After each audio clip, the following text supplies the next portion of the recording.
Le cerveau, notre organe le plus précieux. Le lieu où naissent nos émotions, où se façonnent nos pensées et s'ancrent nos souvenirs.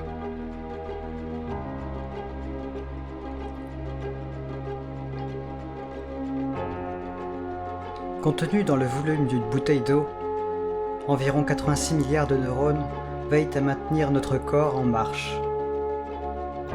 Filtrent et interprètent les informations extérieures dans un seul but: assurer notre survie. Le cerveau humain est une formidable machine à penser, imaginer, réfléchir. De cet organe sont sorties les plus grandes inventions, les plus belles œuvres.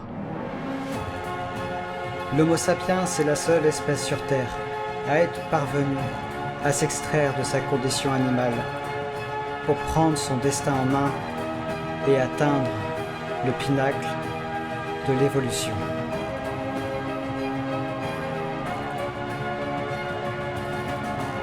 Et surtout, faire une quantité incroyable de conneries.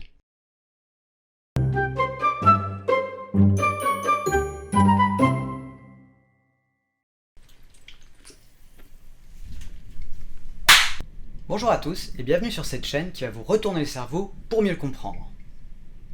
Notre cerveau, c'est l'incarnation de l'ego. Prendre du recul et l'étudier comme un simple organe n'est pas un exercice facile. Ça peut même carrément faire peur. Et pourtant, on devrait mieux prendre soin de sa caboche. Connaître son fonctionnement et identifier ses failles est un excellent moyen de devenir une meilleure version de nous-mêmes.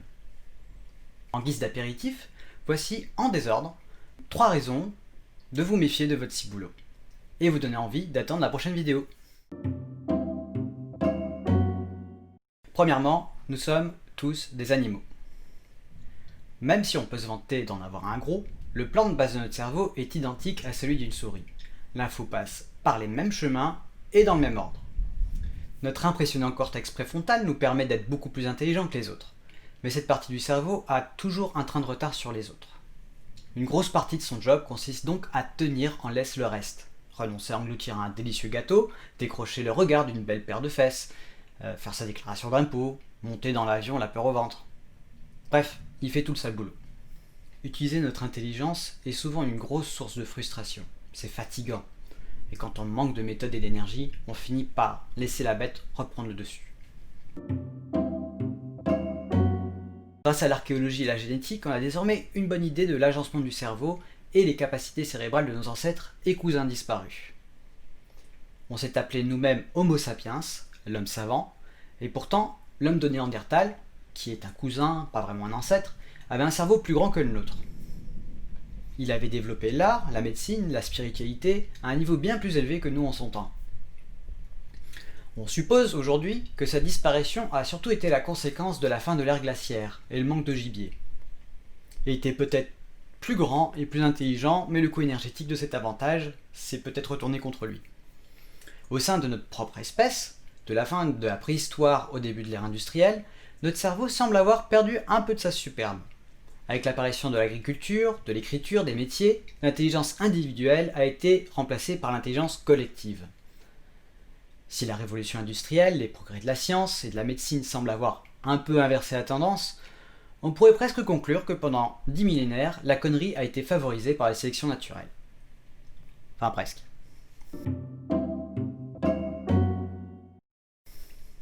On sait tous que notre cerveau peut nous jouer des tours. Les illusions d'optique, les tours de magie nous amusent beaucoup. Mais on ne tombe pas dans le panneau que dans les divertissements. Par défaut, on est convaincu que toutes les décisions que l'on prend sont la conséquence de notre propre raisonnement conscient. Or, on a pu démontrer expérimentalement que ce n'était pas le cas. Ce sera le sujet d'une autre vidéo, mais en très gros, on a pu démontrer que l'on peut faire des choix totalement inconscients et de s'inventer en toute bonne foi des arguments 100% bidons après coup. On sait aussi avec quelle aisance on peut manipuler les souvenirs, en particulier y insérer des détails manquants. Ça posait beaucoup de problèmes lors d'enquêtes policières par exemple, mais ça peut aussi créer des drames familiaux basés sur des mensonges. Mais le pire dans tout ça, c'est que même quand on essaie d'être attentif et prudent, quand on se concentre et qu'on essaie de réfléchir de façon rationnelle, notre cerveau nous met encore des bâtons dans les roues.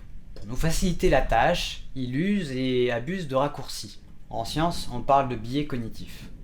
Alors, dans la vie de tous les jours, ils sont essentiels pour alléger notre charge mentale et éviter de bloquer une heure devant le choix de tomates ou le rangement de la vaisselle.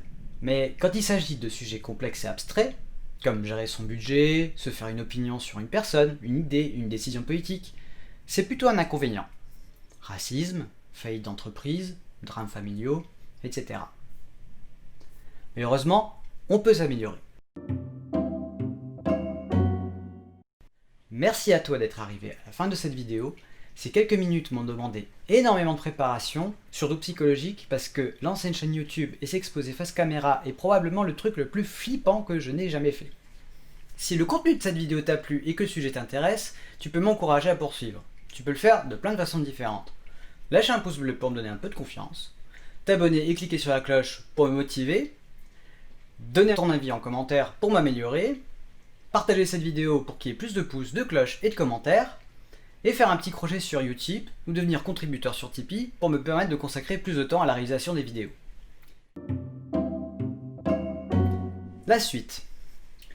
La prochaine vidéo est déjà en préparation et traitera des deux vitesses de la pensée, ce que j'appelle le cerveau rapide et le cerveau lent, qui a d'ailleurs donné le nom à cette chaîne. Ensuite, plusieurs thèmes vont sortir sous forme de série, probablement en parallèle. Les principaux biais cognitifs qui nous induisent à l'erreur, des grandes zones du cerveau avec leurs fonctions et les chemins qui les relient ensemble, les mécanismes de base de l'attention et de la motivation, et une fois que toutes ces bases seront posées, je vais pouvoir produire le premier format long consacré à la procrastination. Enfin, si le sujet t'intéresse et que tu veux aller plus loin dès maintenant, je te conseille d'aller sur quelques chaînes qui parlent très bien du sujet. Alors il y a Hygiène Mentale, Le Chat Sceptique, La Tronche en Biais, Monsieur Phi, Dirty Biology et beaucoup d'autres encore. Ces chaînes m'ont beaucoup inspiré et j'ai envie de m'inscrire dans le prolongement en fait, de ce travail qui a déjà été fait par ces personnes vraiment formidables. Voilà, je arrivé à la fin de la vidéo, je vais aller manger et j'espère que cette prise sera pas mauvaise. Ciao!